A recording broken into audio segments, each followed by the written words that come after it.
Thanks, Nick. Good afternoon, everyone.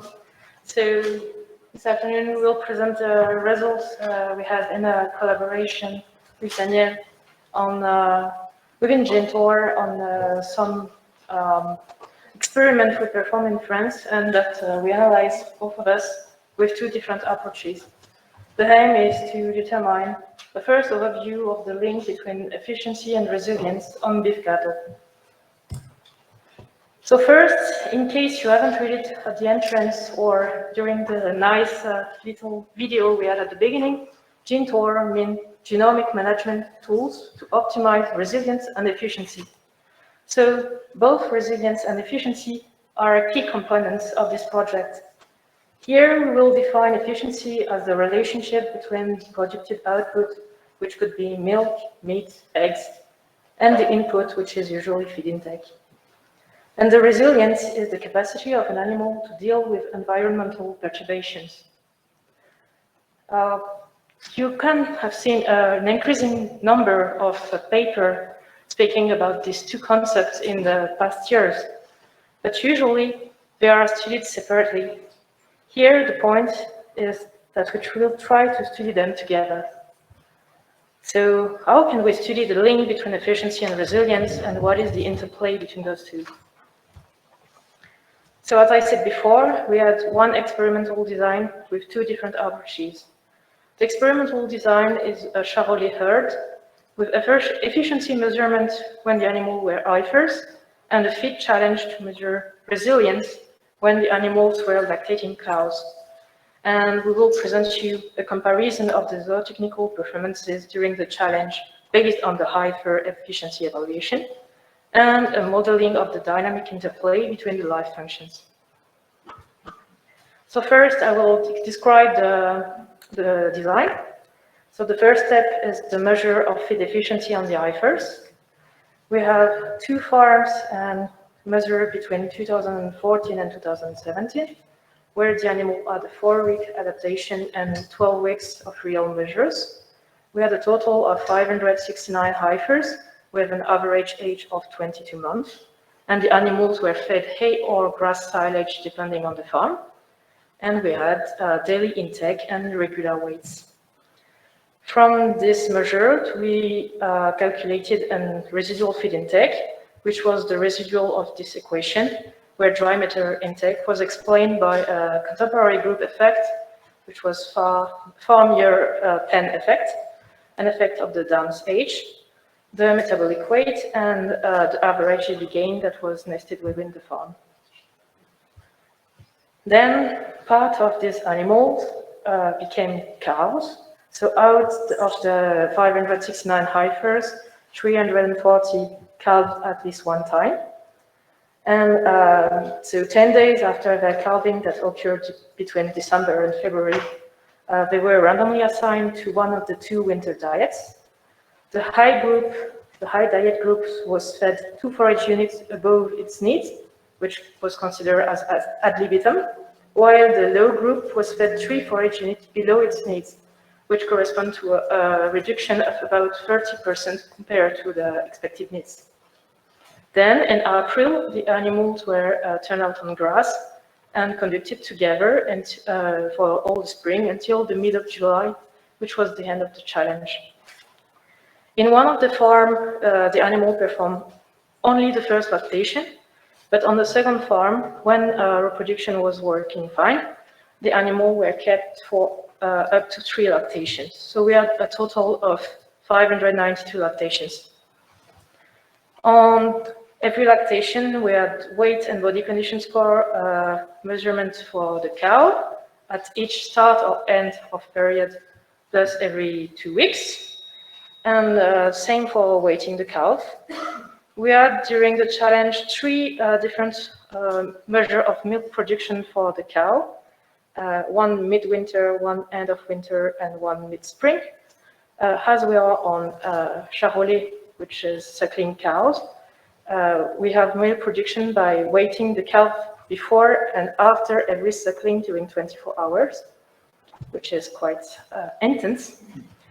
And we also had some information about cyclicity resumption, from blood sample taken every 10 days and progesterone testing.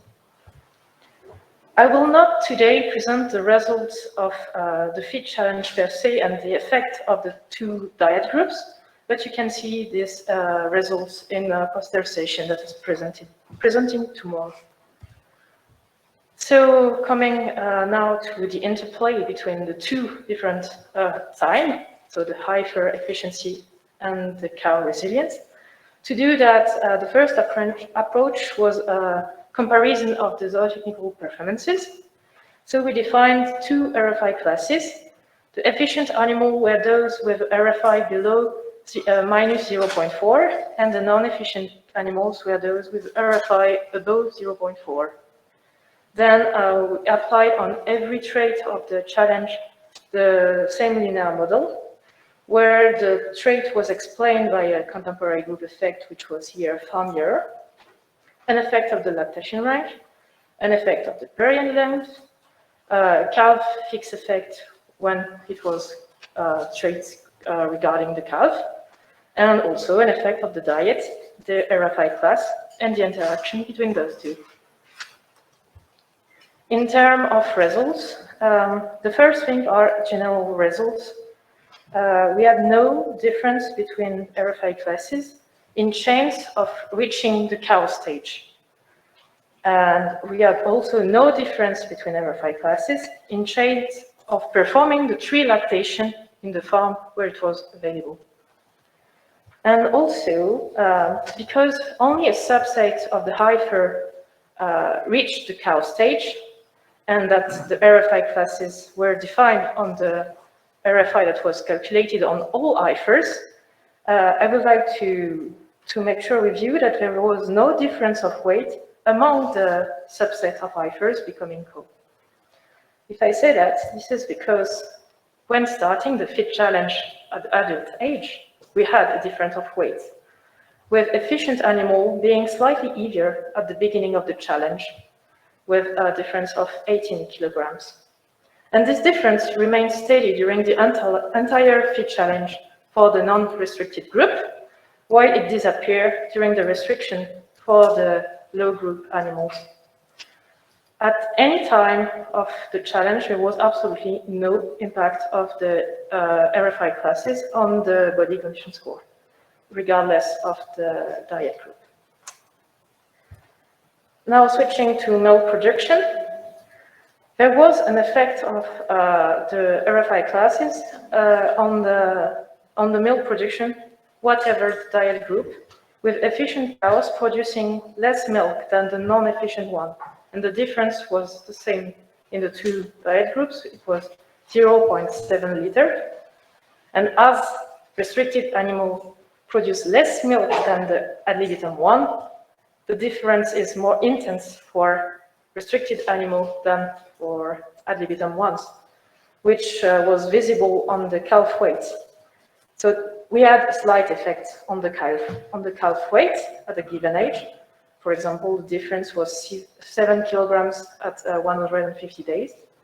But if we take the difference in calf weight at a given point of the challenge, for example, end of winter or end of spring, the difference was significant only for the restricted animals, with the calf of efficient cows being lighter. Finally, for cyclicity resumption, we had a clear diet by RFI interaction. For the ad libitum animals, the efficient cows were 1 week quicker to recover cyclicity than the non-efficient one. But it was the opposite that was observed for the restricted animals, with efficient cow taking 1 week more to recover cyclicity. So the take-home message for this part of the results is that from the zootechnical point of view, there seems to have an interplay between efficiency at a young age and resilience at an adult age.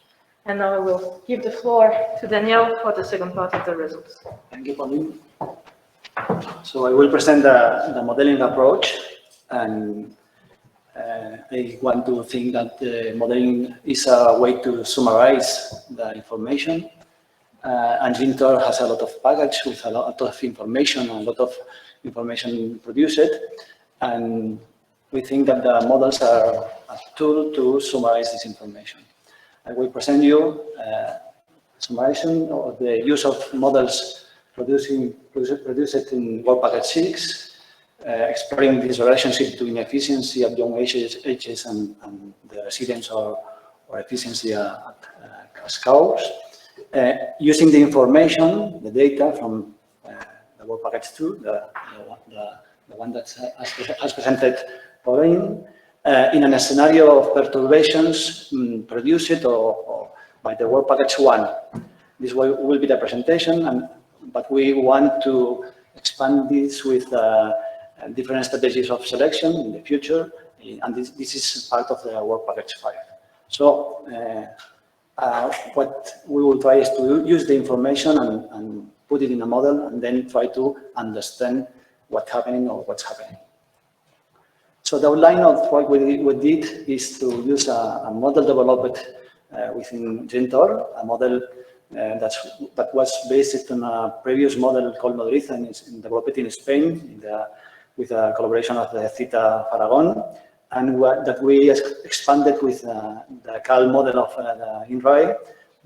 That it's a model that changed the way of thinking about the feeding. It's not about the feeding requirements of the cow, like the ARC model, but about allocation and acquisition parameters that define the heifer on the cow. Very briefly, this model is a dynamic model that simulates a herd of animals within a scenario of resources and grazing resources.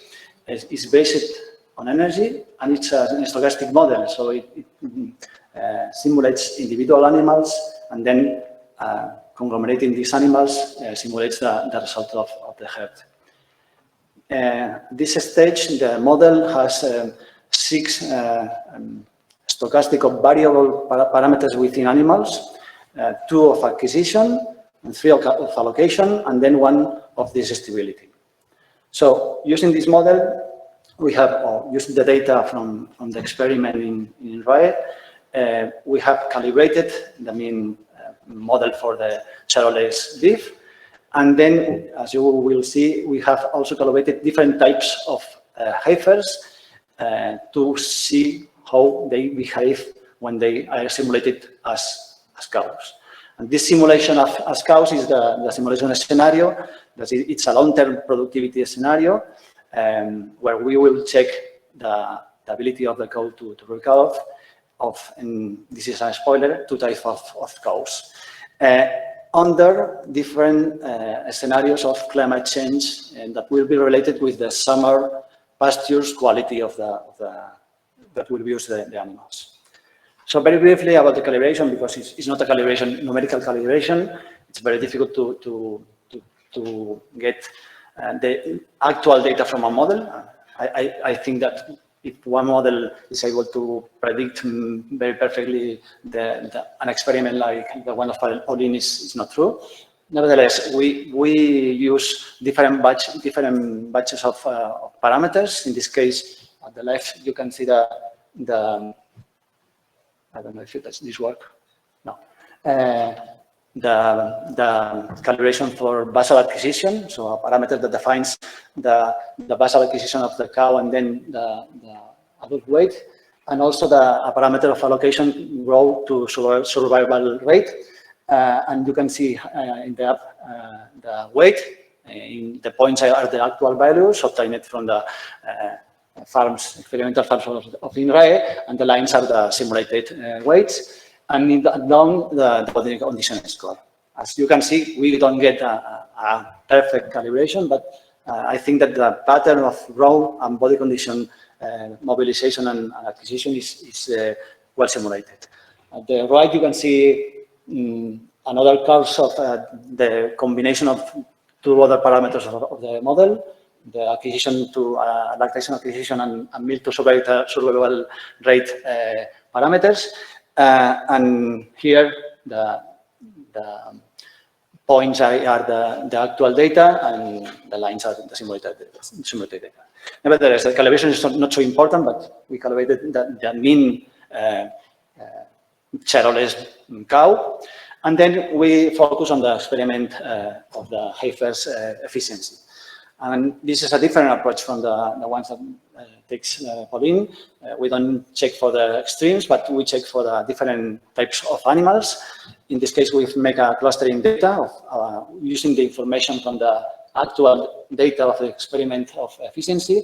And you can see 4 clusters of heifers, different in dry matter intake, average daily gain, and residual feed intake calculated.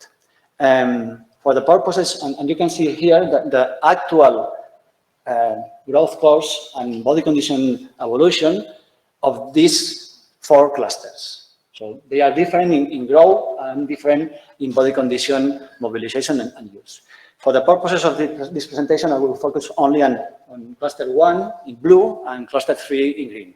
The cluster 1 is less efficient and the cows are heavier, but has higher body condition score during the cow's life. And whereas the green cluster is more efficient, but with less weight as adult cow and less body condition score. This is actual value, so this is only the actual values.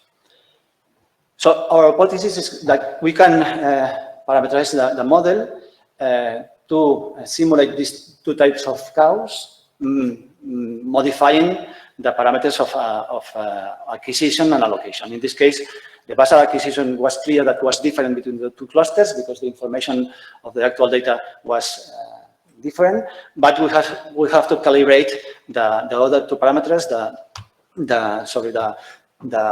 allocation and the digestibility parameters. And you can see here that the 2 clusters with different basal acquisition and the lines are the combination of different parameters of digestibility and allocation from growth to survival. So we have a mean values of the Charolais beef cow, is in the middle, and modifying slightly the parameters, we can simulate, or we thought we'd simulate the different performance in efficiency of the heifers. Then we try to validate that, and here you can see the simulated clusters and the actual values for the heifer data, let's say, and we will not get into details. Of course, the difference in the actual and simulated values, but we were able to simulate the difference in weight, in body condition score, and in residual feed intake calculated. The most difficult parameter, of course, was body condition score. As you can see, the difference are quite high.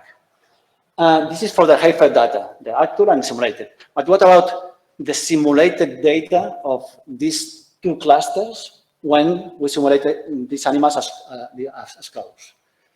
Here you can see that 2 growth curves in the up and body condition score in the down, and very little, maybe it's a higher screen. You can see the pattern of the actual values of the 2 clusters. So, of course, it's not the same values, but the pattern is the same, and so we think we have captured this difference between clusters. To validate more the model and these clusters, we simulate the lactation experiment with the restriction during the lactation. So this is the simulated values of the 2 clusters under no restriction and under a similar restriction, or a simulated restriction during lactation. And you can see that the reduction in the milk production during the restriction is 70 to 76, whereas the actual values were higher for lactation 1 and lower for lactation 2. So we are able to simulate this restriction, but we are not able to simulate the lack of response. The response was not so quick as in the simulated data. And the lower effect during with the subsequent lactation of the cows. And for body condition score, as I said, it was the most difficult. We get problems also with the recovery of the body condition score. So we have to work on it to get more close to the reality. These are the data for validation of the calf weight, the reduction in growth of the calves from dams under nutrition, under restriction, and again, similar values to the observed values at the actual data. But again, in lactation dose, the actual values were lower in the restricted, or the restriction has lower effect, and in the simulated was higher. Very briefly, we checked also for the calving interval, and of course, in this case, there were also high difference between the actual and simulated values, but the difference were in the same tendency like the observed at the reality. So we think we have a model that could at least simulate patterns of growth of body condition score, and that simulates two extreme clusters of heifers, and we can check that with simulation. That's what we did in the last part. We simulated a scenario of climate change derived from the information in work package 1. We changed the Charolais beef or cows from France to Spain, to the Pyrenees, to the mountains, to using summer grazing resources limiting with variation in different years, and with a variation due to climate change. This is what is presented here. Oh, sorry. We have, in the rounds, we have 10 years without variation, and then a variation in the quality, energy, and capacity of intake of the summer grazing resources. We simulate biennial and climate change scenarios, and each simulation was 30 years, 50 cows per simulated farm, and three repetitions per farm. And to finish, because I think I am taking too much, these are the results of the simulation. What happened with the two clusters that we have defined at the start of the simulation, when we simulate that clusters in the scenario of Pyrenees and with climate change? Well, first of all, that a change in the performance. Maybe you don't remember, but the body condition of the cluster 1 in blue was higher in when the cows were in France, let's say, and when they were in Spain is lower. So a change in productivity. This is the first curve. Then the productivity, the continuous lines are under no modification of the quality in summer, and the dotted are submitted to this variation during the years. And you can see that, of course, there is a variation in the calf weight, but it's higher in the animals classified as more efficient as heifers. This is a simulation, but this is what happens.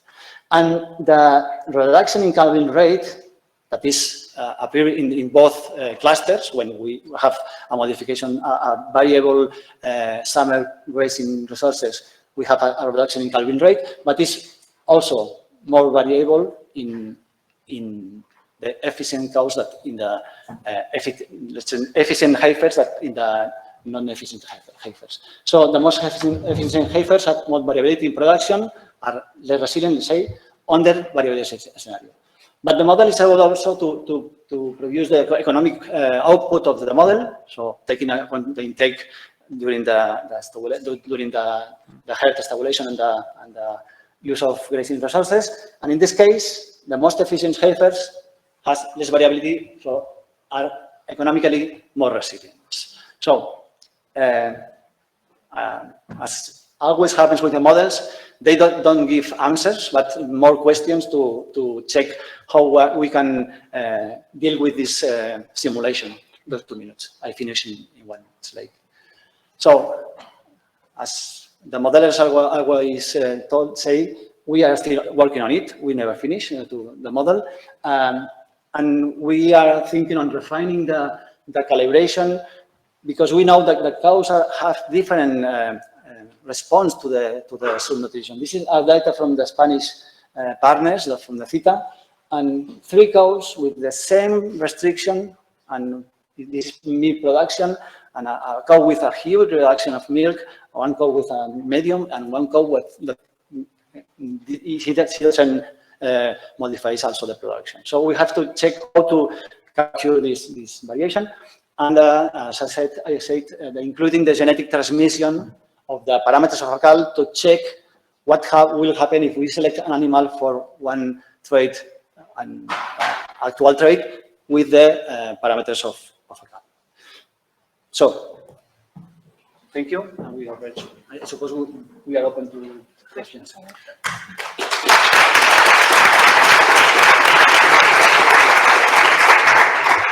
Thank you very much.